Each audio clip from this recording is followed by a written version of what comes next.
um balanço aí do seu cargo, né, enquanto senadora, responder algumas perguntinhas que a gente já começa já fazendo, viu, senadora? Aqui comigo André Santiago também vai participar, Mário Flávio, e seja bem-vinda, bom dia. Bom dia, Renata, bom dia, Mário, bom dia, André. Bom dia. Bom dia a todos que nos acompanham pela rede da Rádio Cidade. É um prazer grande para mim estar mais uma vez aqui em Caruaru. O povo do gabinete já estava mangando. Você vive em Caruaru. Primeiro, Caruaru é perto. Segundo, é uma cidade muito importante para nós, não é? Tem política na veia e o momento conjuntural é super estratégico. Então, para mim é um prazer e agradeço muito a vocês o convite para estar aqui nessa manhã cidade. Olha, senadora, o assunto, na verdade são vários assuntos, porque como o Mário Flávio gosta de dizer, a política é muito dinâmica, então é uma eterna novela, sempre tem um capítulo novo. Mas o assunto de hoje... ninguém morre. De ontem para hoje, é o DPVAT, senadora. E agora é ex-PVAT. Ex-PVAT, Vamos falar um pouquinho sobre ele, tá de volta. A gente, quando vê o nome imposto, né? Imposto já está dizendo, né? Tem que. Aí vocês, né? Uma parte está dizendo que vai ser bom, outra parte está dizendo que não vai. O que a senhora tem a dizer? Porque foi aprovado, né? Falta o presidente dar a canetada. Foi aprovado até por uma maioria significativa.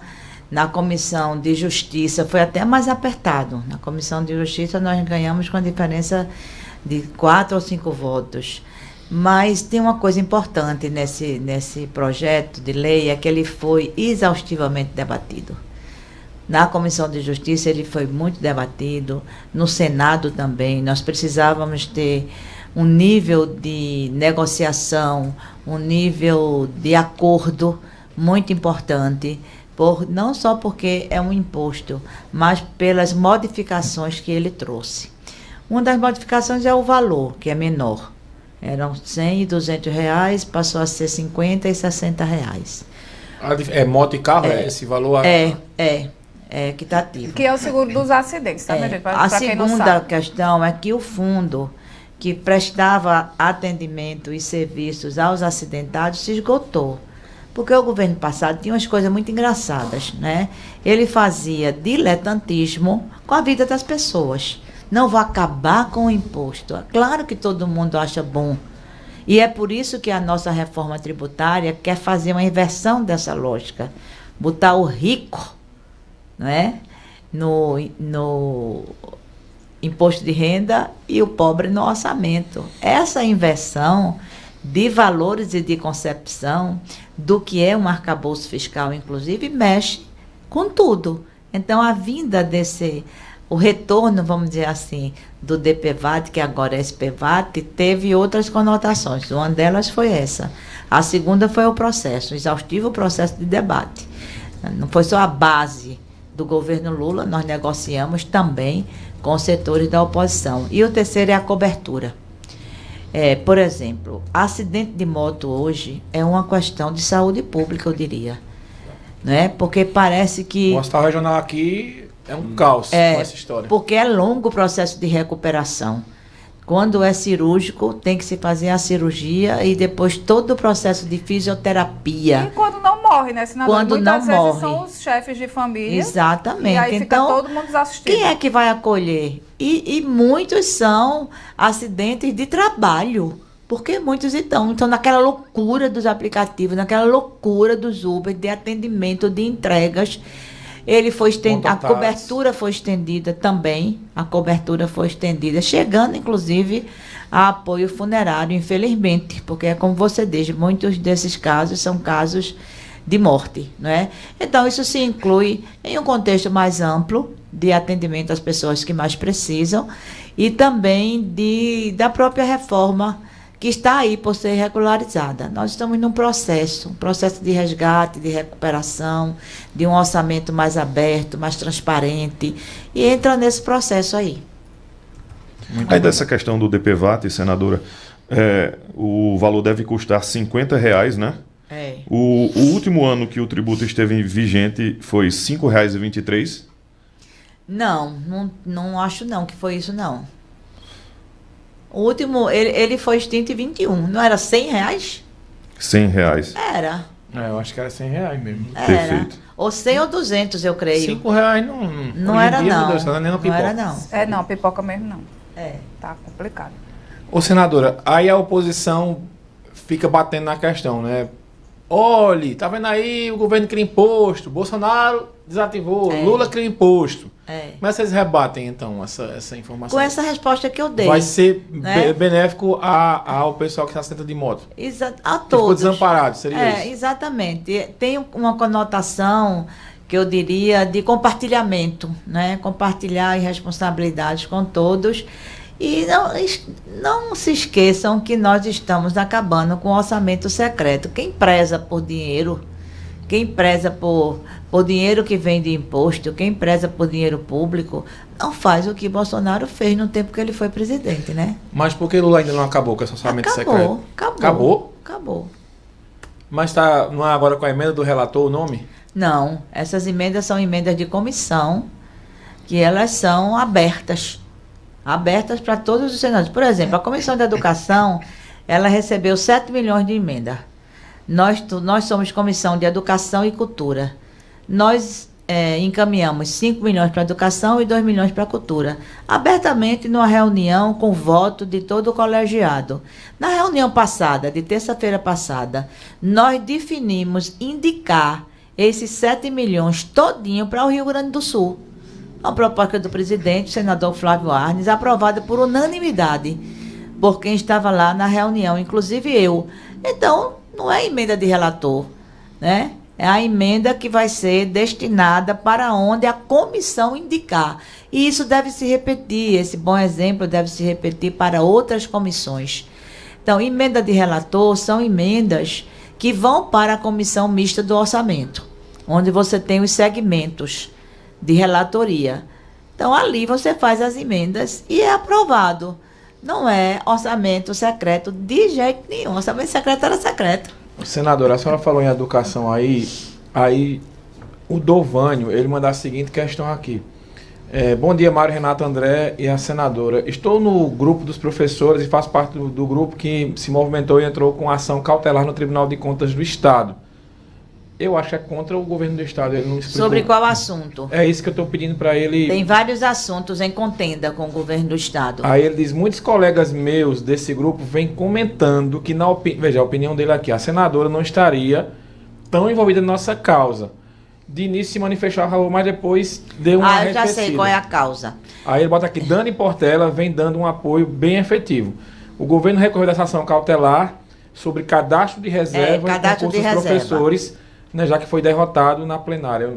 Eu desconheço um senador. Dovânio, o nome dele. Eu desconheço. Como é o nome dele? Dovânio. Eu desconheço um senador da República que atue mais como deputado do que eu. Porque essa causa é da Assembleia Legislativa, mas eu me meto nela. Eu negocio. Foi graças à nossa intervenção que a governadora chamou os primeiros 158. Agora eu acho que a gente tem que cacarejar mais. É verdade, né? Eu não vou levar um assunto desse para a tribuna do Senado. Dani está corretíssima. Tem que levar para a tribuna da Assembleia. Eu acho muito bom que alguém pegue a causa da educação, que era a minha causa na Assembleia Legislativa. Eu não tenho ciúme, pelo contrário. Eu, inclusive, envio dados para a bancada do PT e para a Dani, que é uma forte aliada nossa, em todas as causas. Então, foram chamados inicialmente 158, eu acompanhei, eu fui, inclusive, destinatária desse chamamento, e depois foram chamados 500. Agora, cadastro de reserva, eu tenho dito isso, é cadastro de reserva. O que a gente argumenta, e a ação foi muito bem feita nesse particular, é que a gente tem uma quantidade de aprovados, mesmo que em cadastro de reserva, se submeteram ao concurso. Não passaram nas vagas iniciais, mas estão ali, disponíveis e com capacidade atestada pelo concurso. Uhum. É porque tem um número muito grande de contratos temporários. Se você tem contratos temporários, precisa equalizar isso. É isso que eu tenho dito a eles. Agora, quando você tem um professor concursado, cadastro de reserva em regra é para isso. Um professor concursado é chamado e não quer assumir. ou não pode assumir, ou desiste de assumir. Aí você tem que chamar, não pode ficar a vaga. O argumento é esse. Passada essa fase de professor que é chamado e não quer assumir, a gente tem um número exorbitante de contratos temporários em todo o Brasil, e Pernambuco está quase além dos efetivos de fato. A governadora ontem teve, inclusive, no lançamento do Pé de Meia, né, junto ao ministro da Educação, Camilo Santana, e ela voltou a dizer que vai ser a governadora que mais vai investir na educação. Em contrapartida, ao mesmo tempo, o Sintep estava fazendo um protesto na frente da Assembleia. Porque como é que fica essa questão? É muito simples. A governadora está investindo mesmo na educação? Ou... Tem que saber aonde ela vai investir, né? E aí a reclamação, né? Então, companheiro, como é o nome mesmo? Dovânio. Dovânio. Fique tranquilo que eu estou fazendo. Agora tem assuntos que são pertinentes ao Senado, tem assuntos que são pertinentes à Assembleia. Mas conte comigo, porque eu tenho reclamado, tenho feito vídeos, tenho negociado com a governadora. Agora, entrando na sua pergunta, Mário, a governadora tem uma visão que eu acho que é uma visão estreita de investimento em educação. Por que é estreita? Não é estreita no sentido de não saber o que fazer. É estreita no sentido de não alargar os horizontes e não incluir nesses horizontes como prioridade a valorização profissional. Isso é, eu já disse a ela, inclusive, isso é um nó crítico. E quer ver uma coisa que ela poderia e deveria estar dando todo o reforço? A reforma do plano de cargos e carreiras. A reformulação do plano de cargos e carreiras. Porque o nosso plano é muito bom, mas ele é de 98. Depois de 98 já houve muitas alterações, tanto nos novos cargos da educação, como analista que não tinha no plano, como fonoaudiólogo que não tinha no plano, só tinha professor, servidor administrativo, assistente administrativo, auxiliar administrativo educacional e psicólogo escolar. Hoje, a própria dinâmica incluiu mais cargos. Hoje a gente tem o piso. O professor de nível médio não pode ganhar menos do que o piso. E no Estado nós temos um residual de professor de formação de nível médio. Então, um professor com licenciatura plena, um professor com mestrado, com doutorado, está ganhando muito abaixo, porque ela achatou o plano. Não foi só ela, isso vem desde Eduardo Campos. Foram 3 passagens de achatamento do plano e ela continua. Eu disse, quer ter uma coisa positiva, valorização de profissional da educação, tem um tripé. E esse tripé passa por salário, carreira e formação. E o que ela respondeu? Vou fazer. Na Assembleia ainda. Eu quero que ela faça. Mesmo se eu estar lá na Assembleia para votar, eu torço para que ela faça. Na Assembleia ainda, alguns correligionários do PT votaram a favor, né, com a governadora, com relação a o fim da faixa salarial. A senhora repudia essa votação e possível aproximação lá na Assembleia? Não só votaram a favor, né, que João Paulo quase assumir a função de líder do governo lá. Exatamente. A senhora repudia essa votação e essa atuação dos colegas petistas lá na Assembleia a favor do governo? Desse processo todo, se eu tiver de repudiar alguém, é o deputado Abimael. Porque vagabundo é ele. Eu repito o que João Paulo disse. No PT não tem vagabundo e na Assembleia não tem vagabundo, não. São 3 deputados com história de lutas. Aquela votação, eu já passei muito por isso. Votar com as galerias cheias. Não resolve nada. Não resolve nada. Ali, né, não, era uma questão complexa, porque a emenda não mexia no projeto. A emenda mexia só no prazo do projeto. A governadora queria para agora e a emenda botava para o próximo ano. E com isso, alguns de menor salário pra 26, né? deveriam de ter, deixariam de ter os seus 26% de reajuste. Faltou, eu acho, faltou um pouco de racionalidade, se estabeleceu uma quebra de braço entre governo e oposição e os independentes, que é o caso do PT. O PT é independente ali, como bancada, embora tenha tirado posição de oposição à governadora. né? Fica uma sinalização aqui, uma sinalização ali, é ruim e dá margem para esse tipo de ataque feito pelo deputado Abimael, absolutamente fora do decoro parlamentar. Agora, tirando essa parte de Abimael, o posicionamento do PT, especificamente, João Paulo, a gente tem visto e ouvido que tem interesses políticos futuros, né? Como é que a senhora vê essa movimentação futura? Como futuro. Agora é cedo para o futuro.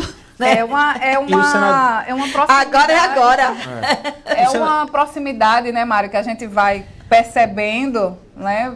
E as costuras naturais da política, né? Tanto da governadora Raquel Lira, tanto que já causou a ciumeira e até a gente sabe, né, a saída de agora de alguns você entendeu cargos. o que foi que João Paulo disse. Você precisa entender o que foi que João Paulo disse. João Paulo não disse que vai votar indefinidamente com a governadora, nem que vai defendê-la de qualquer ataque. Ele disse que vai defendê-la do ataque bolsonarista. Porque ela também tem que se definir. Ela até está se definindo ao longo do tempo, né? Porque quando Raquel foi candidata, quem Raquel votou para presidente? Ninguém sabe. A senhora acha que ela votou em Lula? Não, eu não sei. Eu não admito dizer, porque ela não deixou margem para isso. E para mim foi um grande erro estratégico dela, porque numa eleição polarizada como aquela, ela não defendeu a democracia, porque ela não defendeu Lula. Ela não defendeu Bolsonaro, é bem verdade, porque as cores eram as cores da bandeira de Pernambuco, no discurso dela. Mas numa eleição polarizada como aquela, depois passou um longo tempo, eu acho que o ano passado quase todo, sem saber que o nome do presidente da República era Lula. Que o governo federal tinha um presidente, que esse presidente era Lula. Hoje não. Hoje a gente já nota da parte dela um reconhecimento ao que o presidente Lula está fazendo por Pernambuco, ao que está sendo agregado da pauta do governo do Estado, ao PAC, por exemplo. Ela tem um espaço muito bem quisto nas ações institucionais do governo. Isso é uma coisa. É de lá para cá, mas é de cá para lá também. Ela agora reconhece isso. Ela não diz mais o governo federal, como ela passou um tempo dizendo. Ela diz o presidente Lula e seus ministros. Está correta, como Lula também está. E então, o que Lula diz... é uma aproximação institucional, porque na hora do vamos ver é Frente Popular e João Campos. Agora é. Inclusive, Humberto Costa ontem agora é o disse futuro, numa entrevista que o PT está com o João, independente da formação da chapa. Porque é uma aliança nacional. Nós não apoiamos João para prefeito. Estão lembrados disso, né? Uhum. Nós apoiamos Marília, que na época era do PT, que levou a eleição para o segundo turno e tudo. 2 anos depois, o que foi que aconteceu? Uma eleição, minha gente. Uma eleição primordial para o Brasil. Aconteceu a eleição de 22, onde pela primeira vez um presidente sentado na cadeira foi derrotado. Foi derrotado por Lula, mas foi derrotado pelas forças democráticas desse país, onde se insere o PSB, que é o vice-presidente de Lula, Alckmin. Então foi um novo contexto que se estabeleceu, né, que levou João a procurar Lula e a nos procurar. Procurou Humberto, me procurou o diretório municipal. A ida do PT para a base de João Campos foi muito debatida, muito debatida. Agora estamos num processo de reeleição onde o PT está reivindicando a vice. Eu não quero debater essa questão aqui, nem pelos jornais, porque essa questão está na mão de Lula. Não é pouca coisa. O PT Nacional, que tem o seu debate no grupo de trabalho eleitoral, respeitando as decisões municipais. O diretório municipal definiu pela aliança com João. Agora veja, se Humberto Costa vem e fala... O PT Nacional definiu que 5 municípios, 5 capitais, vão passar pelo crivo do PT Nacional e de Lula. Uma dessas capitais é Recife. Tem o pleito da vice. Precipitado, qualquer pessoa, inclusive o meu querido senador, que divide comigo muitas avaliações, Humberto Costa, dizer que o PT ficará com João independente da vice. Por quê? Porque o debate da vice não se esgotou. Eu já disse isso lá atrás, só um tsunami fará com que nós saiamos dessa aliança com João. Só um tsunami. Então os lulistas apaixonados por Raquel... Não sei que tem lulista apaixonado por Raquel, não. Aqui em Caruaru tem um senadora, bocado. Tem um monte, viu? É mesmo? Tem um monte. Mas a política com paixão, ela não deve remeter a paixão para uma pessoa, ela deve remeter a paixão para a política. Mas cada vez mais... Política com paixão, assim, por pessoa... Senadora, não dá muito certo, essa não. é a realidade o perfil mudou.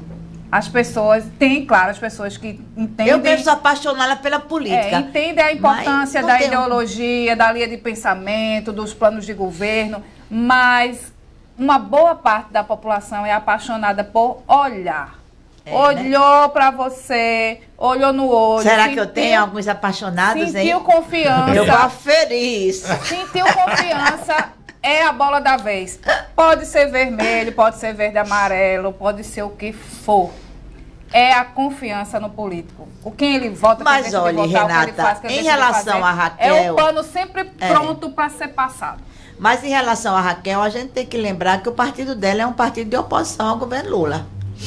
Inclusive bateu essa semana numa nota no filho do presidente e no próprio Lula. Exatamente. Mas ela está bem relacionada com o presidente Lula. Institucionalmente está. Né? O prefeito de Caruaru, Rodrigo Pinheiro, inclusive trouxe umas coisinhas do governo federal para São João de Caruaru. Trouxe, eu também. Sabe quanto eu amigo. Botei de emenda para Caruaru de 2023 para cá? 1.700.000. Nessa visita de Rodrigo Pinheiro agora sobre... Não foi sobre emenda, não. Sobre São João, entregar uns convites e tal. Sim. Fazer convites. Né? Ele fez para vários gabinetes. Foi no meu, foi no de Humberto, foi no de Mendonça, foi no de Lula. Eu acho que ele está correto. Eu acho que ele está correto. Ele foi entregar o convite, disse que Humberto já tinha marcado um dia, eu vou ver se marco no mesmo dia. Fala em Humberto, senadora. Essa fala dele, há quem diga que ele está pleiteando a vaga de senador em 26. Olha, na chapa de João. Humberto é o nosso nome majoritário para 26. Isso aí não tenha dúvidas. Eu não acredito que tenhamos disputa. Eu não antevejo nenhuma disputa. Como você disse que a política é muito dinâmica, o que é hoje não é amanhã, mas o nome do PT para 26 é Humberto Costa. Eu, particularmente, já disse isso a ele. E direi a ele na frente de Lula, quando tivermos a próxima reunião que Lula chamou. Lula marcou uma reunião, não aconteceu essa terça, por conta da crise do Rio Grande do Sul. A gente teve que parar tudo, para colocar todas as nossas energias em ver como era que a gente podia ajudar e tal. Nem forçamos a acontecer essa reunião. Eu viajei quarta, Humberto também, e aí ficou para a próxima semana. Eu vou fazer questão, André, de dizer isso a Humberto na frente de Lula, para dissipar qualquer dúvida em relação à nossa posição. É o nome majoritário. Para quê? O contexto vai dizer. Pode ser para senador, pode ser também para governador, né? Ou não. Porque todo mundo está dizendo que João vai ser governador. Será? A senhora acha que ele pode ir para a presidência? Rapaz, tu estás olhando 2030, né? O vice de Lula. Olha, já parecia um apaixonado pela senhora aqui. Passinho de cada vez, né? Pois é. Sobre a questão anterior que Renata falou, já recebi uma mensagem aqui. Olha, eu sou apaixonado pela Tereza Leitão. Tá vendo aí, senadora? Já mandou aqui. A paixão existe, a paixão está no ar. Olha, tem umas mensagens aqui. Bom dia, senadora. Mesmo nunca tendo votado no PT, é triste os políticos que se elegem sem educação e sem respeito. No caso do Abimael, é o Nenel da Boa Vista que manda, repudiando a fala do deputado Abimael. O Dovânio volta e diz: senadora, contamos com a senhora, somos 7 mil agora na convocação e existem 15 mil contratados aí pelo governo do estado. Exatamente. Mas ele disse que conta com... Esse é um grande argumento, entendeu? E eu acho que foi esse argumento que fez com que o Ministério Público acolhesse, né, a ação movida pelos... Foi uma professora, mas se estende ao coletivo. Ela não moveu a ação só para si, não é?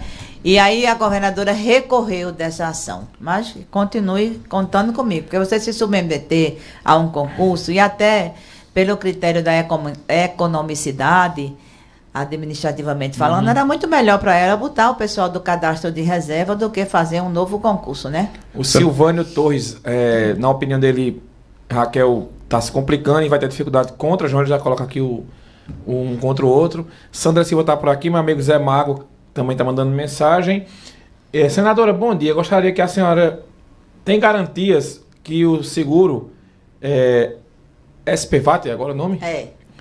Ele vai ser repassado para os motoristas mesmo que precisarem, pois em 2012 minha esposa foi atropelada por um caminhão. Ela estava de moto indo trabalhar no presídio de adolescentes. Não é presídio, né? Mas enfim, estou lendo aqui a mensagem a íntegra. Porém, na época ela trabalhava como ASB. A empresa responsável pelo DPVAT na época ficou jogando para o município jogando para a empresa. Um jogando para o outro. Minha esposa está doente até hoje da coluna. É o Alex Alves que manda essa mensagem aqui. Pergunta, ele fala aí das garantias que esse é um dos pontos que é a fiscalização de toda a aplicação desse recurso. O dinheiro mesmo, que tinha tanto dinheiro lá do DPVAT, foi sumindo sem controle. Então a gente precisa ter controle. Ter controle do recurso, ter controle da aplicação do recurso, ter um conselho que de fato possa fazer com que essas coisas não aconteçam. É como eu disse antes, as sequelas de um acidente, elas perduram muitas vezes pela vida inteira. Né? São sessões e mais sessões de fisioterapia, são aparelhos que você usa e depois você muda para outros. Né? E sequela desse tipo precisa de um atendimento contínuo e talvez até permanente. Fisioterapia correta. Às vezes até a demora na operação. Exatamente. Agrava o quadro. Inclusive, o DPVAT vai trazer 15 bilhões, né, para o governo antecipado. Como é que vai ser esse dinheiro? Dessa forma que eu estou falando mesmo. Para o governo? Para o governo antecipado, o governo fica com aquilo reservado. Esse não é o dinheiro que vai se fazer bamburim desse dinheiro. Ele sai para o destino certo, para o destino onde ele estiver determinado. As pessoas dizem, muito dinheiro. O governo vai fazer o quê com esse dinheiro? Sempre tem essa especulação que eu acho que é natural, desde que não se vá logo pela maldade. É a gente ter no Brasil, e isso eu não falo somente em questão desse imposto, eu falo de um todo, os mecanismos de controle. Aí quando a gente tem mecanismo de controle bem aperfeiçoado, aí as pessoas reclamam, tudo o PT agora quer regular. Regular faz parte da democracia. Senão cada um faz o que quer, né? Então tem muitas coisas, inclusive, André, que precisam ser reguladas. Senão vira anarquia, né? Exatamente. Aí quem é que ganha? O mais forte, não é? Senadora. O que tem geralmente mais poder e mais dinheiro. E a gente quer que isso seja democratizado. A preocupação de muita gente é porque o judiciário hoje, como tudo no Brasil, né, é 50-50, basicamente. O governo não foi um pouquinho, por isso ganhou, né, senadora? Mas é tudo muito polarizado, tudo muito... As pessoas duvidam muito das coisas. Mas eu acho que você pode dar a sua opinião, claro, desde que você não cometa crimes.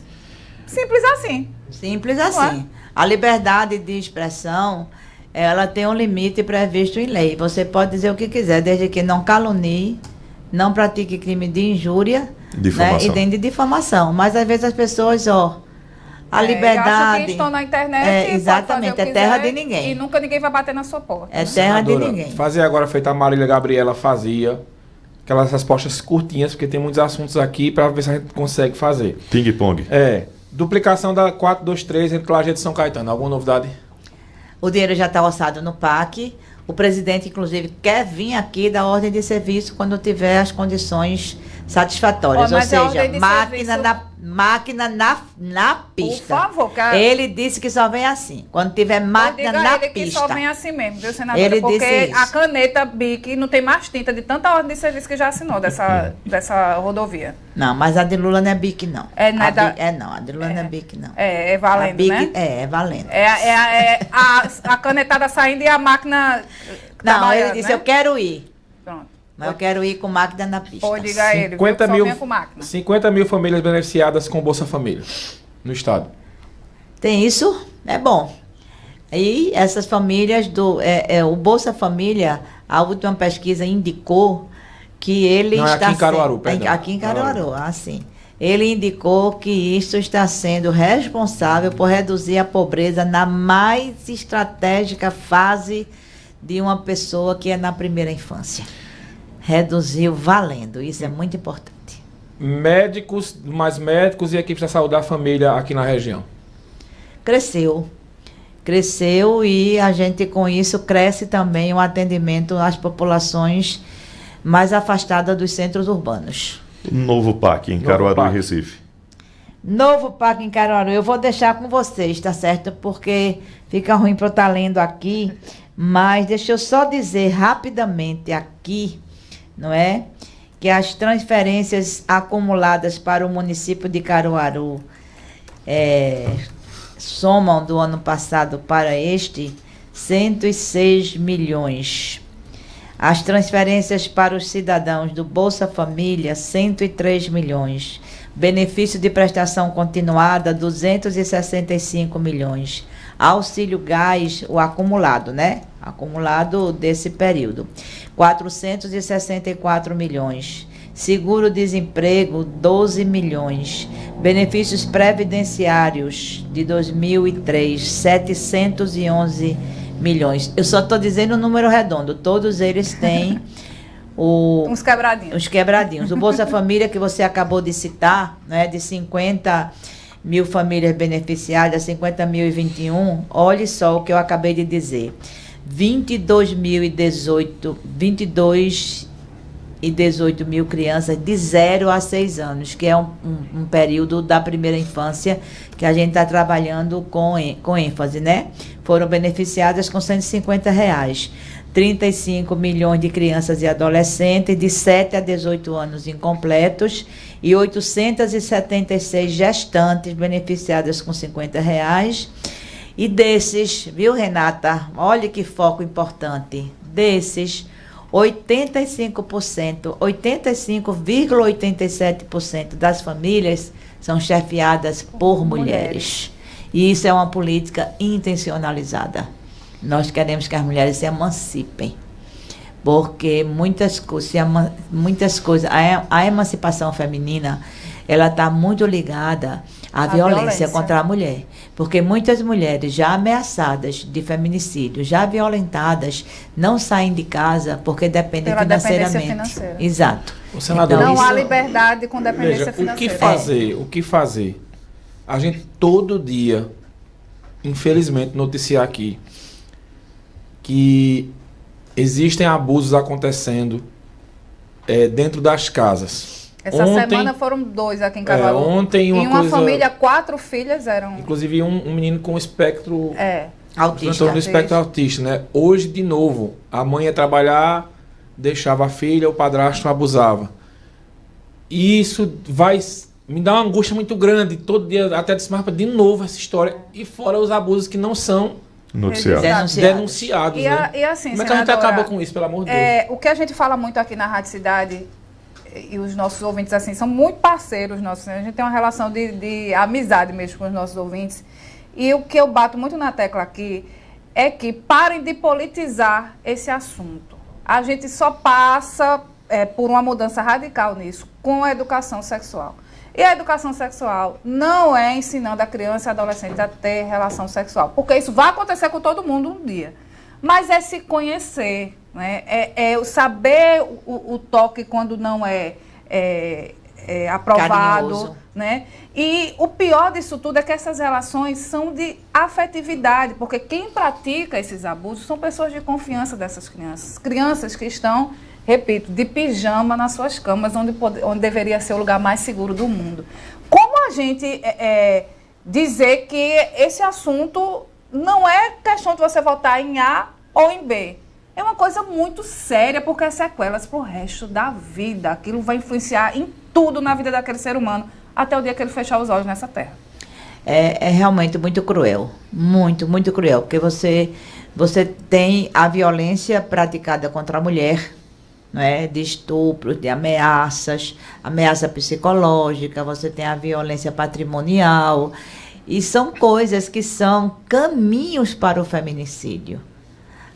O Ministério das Mulheres está muito focado em evitar que se chegue a esse grau de feminicídio, que é a morte, o assassinato da mulher, porque ela é mulher, pelo simples fato dela ser mulher, né? Mas tem todo esse contexto de violências tipificadas, Quando a violência é tipificada, ela incorre de ser um crime e de ser um crime passivo de punição.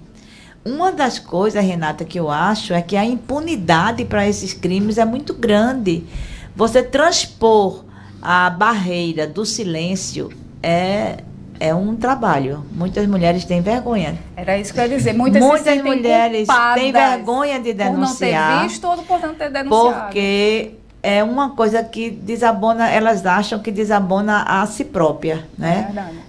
Porque isso aconteceu comigo, né? Então, como é um crime de proximidade, muitas vezes é outro dilema. Eu vou denunciar meu marido, meu companheiro, meu padrasto. Eu não enxerguei isso, eu não né? enxerguei Como é que eu escolhi isso. Então, essa a pessoa, culpabilidade, né? Também, subjetivamente, atua com muita força, né? Por isso que os serviços de atendimento à mulher têm que ser muito bem postos nas administrações. Tem que ter Secretaria da Mulher, tem que ter Conselho da Mulher, tem que ter Delegacia da Mulher. Até quando a mulher chega para denunciar, muitas vezes ela é discriminada. Na hora de botar uma sainha curta, você botou, não foi bem. Dizem isso, a gente tem coisas assim gravadas. Então, a vítima passa a ser a culpada. Então, é um processo cultural também, não é? Que a educação vai resolver. E depois da era desses últimos 4 anos, se criou um conceito bizarro chamado ideologia de gênero, que impede que as escolas tratem a saúde sexual e reprodutiva como norma pedagógica, como ensinamento. Da mesma maneira que você aprende a atravessar uma rua com cuidado para não ser atropelada, porque tem sinal, tem faixas de pedestres, você precisa também, as crianças também precisam... Porque muitos casos exatamente, são descobertos pela escola. Pela escola, pelos conselhos tutelares. A escola é uma aliada, porque a professora nota a coisa tão impactante que a conduta, o comportamento da criança muda na escola. Então tem que ter uma cadeia de proteção muito bem azeitada, muito bem articulada. Detalhes, né? Tem que ter atenção a isso, e esses instrumentos e organismos e equipamentos de proteção, tanto a criança e adolescente quanto a mulher, em outra instância, tem que estar postos e tem que ter orçamento para isso, tem que ter recursos, tem que ter pessoas capacitadas, porque isso é secular. E atenção, gente, eleição municipal esse ano, observem esse tipo de tema na proposta dos candidatos de vocês, sabe? Porque muitas vezes só se focam no grande, educação, saúde, segurança, e uns detalhes vão ficando perdidos. Então, questionem, né, os vereadores, né, os candidatos e candidatas a prefeito, porque isso é um assunto muito, mas muito urgente e que precisa ser resolvido e enfrentado. Senadora, para a gente encerrar aqui, só uma última pergunta de política, voltando para a política. Veja, o Breno Borba acaba de anunciar em Bezerros que desistiu da pré-candidatura a prefeito. Eu não acredito. Eu acho que a senhora está sendo passada. Acabei de saber por você. Pronto. Foi mesmo. Acabou de sair no Instagram dele aqui. Ele é do PT. Ele é do PT. Acho que foi até Humberto Costa que anunciou essa pré-candidatura com ele. Foi discutido inicialmente com Humberto, depois ele ampliou. Eu mesmo recebi ele no meu escritório. Aí ele acaba de colocar que é devido à saúde do pai dele, né? O ex-prefeito Marconi Borba, que está com... Que foi do PT também. Do PT também. Marconi, quando foi prefeito pelo PT. Você não pega de surpresa, não tem nem como comentar muito essa história. Tem um plano B do PT ou não? Não sei o que é que ele próprio pode nos ajudar, né? O próprio Breno pode nos ajudar, porque a construção foi tranquila, a construção do nome dele foi muito tranquila. Ele não estava no PT, mas veio para o PT com posicionamento unânime do diretório municipal. Foi aprovado também por unanimidade no diretório estadual, porque ele era uma pessoa pública, tinha que passar pelo diretório estadual. Estava fazendo um arco de alianças bem amplo, né? Para além da federação, ele já contava com o apoio do PSB, né? O PCdoB estava dando muita presença também na eleição de lá. Eu lamento muito, eu sabia que Marconi estava doente. Uma frase só para a gente, a senhora, não troca um dia a mais de convívio com meu pai por 4 anos de qualquer mandato. Que ele colocou no teor da nota. Eles são muito unidos, porque além da relação filial e paternal, né, eles eram aliados, eram parceiros na política. É muito triste. Eu lamento muito, não apenas pela saída dele, mas também pela motivação. Mas aí é questão mesmo do foro íntimo.